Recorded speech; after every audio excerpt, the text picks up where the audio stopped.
دیکھیں قال اللہ تعالی انا مع عبدی اذا هو ذکرنی وتحرکت بی شفاعتہ، یعنی اللہ رب العزت کیا فرماتے ہیں؟ قال اللہ تعالی، اللہ رب العزت فرماتے ہیں انا مع عبدی، کہ جب میرا بندہ مجھے یاد کرتا ہے، اذا ہوا ذکرنی، انا مع عبدی، کہ جب میرا بندہ مجھے، انا یعنی مجھے، اذا ہوا جب وہ، ذکرنی مجھے یاد کرتا ہے، تحرکت یعنی اس کے ہونٹ ہلتے ہیں، تحرکت یعنی ہلتے ہیں، بھی شفاتہ یعنی اس کے ہونٹ، تو میں اس کے ساتھ ہوتا ہوں۔ انا مع یعنی میں، مع یعنی ساتھ ہوتا ہوں، مع کا مطلب کیا ہوتا ہے؟ ساتھ ہوتا ہوں۔ انا مع یعنی میں ساتھ ہوتا ہوں، عبدی میرے بندے کے، اذا ہوا جب کہ وہ، ذکرنی مجھے یاد کرتا ہے، وہ تحرکت بھی شفاتہ کہ جب ہلتے ہیں اس کے ہونٹ، سمجھ رہے ہیں؟ جب اس کے ہونٹ ہلتے ہیں، مجھے یاد کرتا ہے، ہونٹ ہلاتا ہے مجھے میری یاد میں، تو میں اس کے ساتھ ہوتا ہوں۔ کتنی خوبصورت حدیث ہے کہ اللہ کے نبی صلی اللہ علیہ وسلم فرما رہے ہیں کہ جب میرا بندہ مجھے یاد کرتا ہے، اس کے ہونٹ میری یاد میں ہلتے ہیں، تو میں اس کے ساتھ ہوتا ہوں۔ تو جب بندہ اللہ کو یاد کرتا ہے تو اللہ ساتھ میں ہے۔ اب سوچے اللہ ساتھ میں ہے تو کسی چیز کا ڈر ہے، کسی چیز کا خوف ہے؟ کسی چیز کا بھی نہیں۔ وہ پاس ہے، کون ہے وہ؟ ہاں، وہ بادشاہوں کا بادشاہ ہے۔ کون ہے وہ؟ جس کے ایک حکم پر، ایک کن بولنے پر پوری نظام وجود میں آ جائے۔ کون ہے وہ؟ وہ رب کائنات ہے، وہ بادشاہ ہے، وہ غلام ہے، باندھی ہے۔ اور وہ کہہ رہا ہے کہ جب تم مجھے یاد کرتے تو میں تمہارے ساتھ ہو جاتا ہوں۔ کتنی بڑی بات ہے۔ تو ہم نے کبھی اللہ کے اپنے پاس ہونے کا احساس کتنی بار کیا؟ ہم بھی تو نماز پڑھتے ہیں نا، اللہ اکبر نیت باندھی کہ اللہ سب سے بڑے ہیں، اور جب ہم نے اللہ کا نام لیا تو کتنا احساس ہوا کہ وہ میرے پاس ہے، وہ میرے سامنے ہے، میں اس کے سامنے کھڑی ہو گئی ہوں۔ جیسے ہی بندہ کہتا اللہ اکبر، اللہ سامنے آ جاتا۔ نہیں فرشتہ کہتا، حدیث میں آتا ہے جس کا مفہوم ہے کہ اگر تمہیں پتہ چل جائے، نمازیوں کو مخاطب کر کے فرشتہ کہتا ہے کہ تمہارے سامنے کون سی ذات کھڑی تو تم سلام پھیرنا بھول جاؤ۔ سمجھ رہے ہیں؟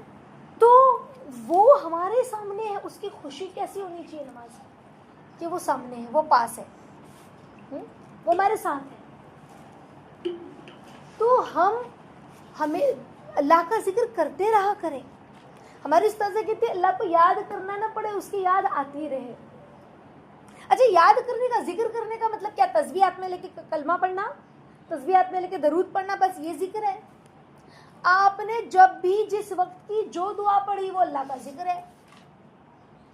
سمجھ رہے؟ اٹھنے کی، بیٹھنے کی، سونے کی، جاگنے کی، کھانا بناتے بناتے اللہ کا ذکر کر رہے، کلمہ پڑھ رہے ہیں، استغفار پڑھ رہے ہیں، لیکن اس کے احساس کے ساتھ کہ وہ دیکھ رہا ہے، میرے ساتھ ہے، وہ دیکھ رہا ہے، میرے ساتھ ہے۔ اور اس چیز کی خوشی کیا ہونی چاہیے ہمارے پاس؟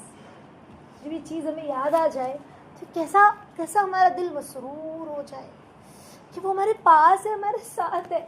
ہم تو کتنے گنہگار ہیں۔ وہ یہ نہیں کہہ رہا ہے کہ جو 5 وقت کی نماز پڑھے گا اور روزہ رکھے گا اور پھر مجھے یاد کرے گا تو میں ساتھ ہوں، ایسا کہا؟ شرط لگائی؟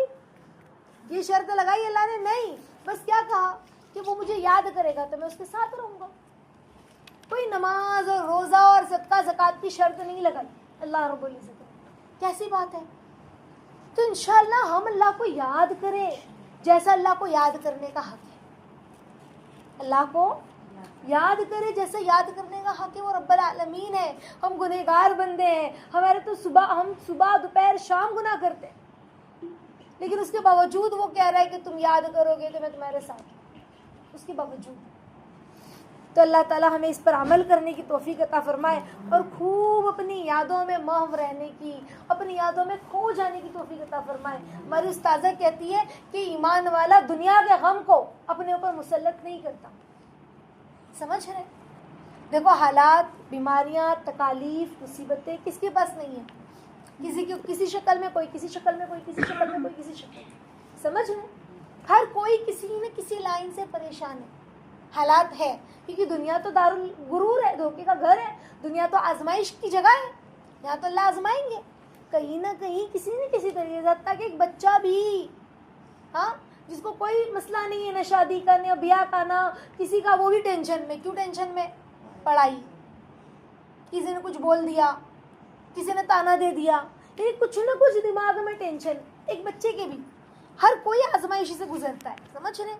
ہر کوئی آزمائش سے گزرتا ہے، لیکن ایمان والا جو ہوتا ہے نا وہ دنیا کے غم کو اپنے اوپر مسلط نہیں کرتا، سمجھ رہے؟